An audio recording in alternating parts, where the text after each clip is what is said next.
You look at any screenshot of BRINK, you know it's BRINK. It can't be mistaken for anything else.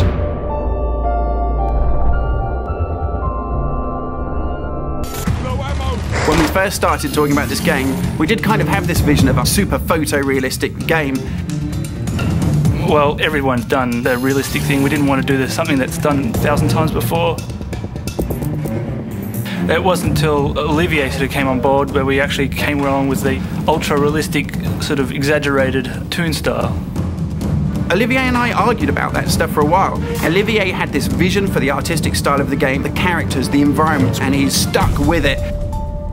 They were a bit cautious at the beginning. We are navigating between realism and sometimes a bit more cartoony. Any sort of detail would be oversized.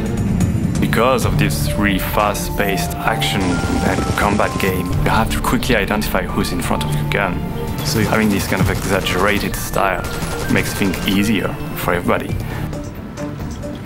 Yes. The facial animation, that's something that is quite difficult to achieve.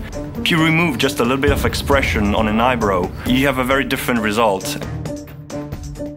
So for the animations, we've been using a type of motion capture, but where you capture at the same time the voice of the actor, the body motion, and the facial expression of the actor. So that was our approach, to come up with something a bit different, not just realistic. The environment is just absolutely kick-ass. For the Founders Tower, we used a clean white architecture style.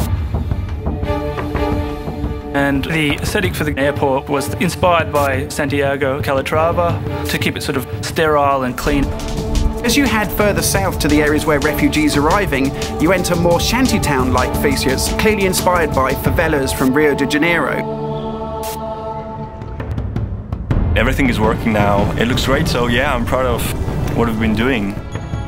It's awash with colors. It's awash with vibrancy. It's a lived-in world that you can just, reach into the screen and feel like you understand it, like you're living there yourself. It's absolutely perfect. In fact, right now, Olivier has a huge piece of paper on the back of his screen.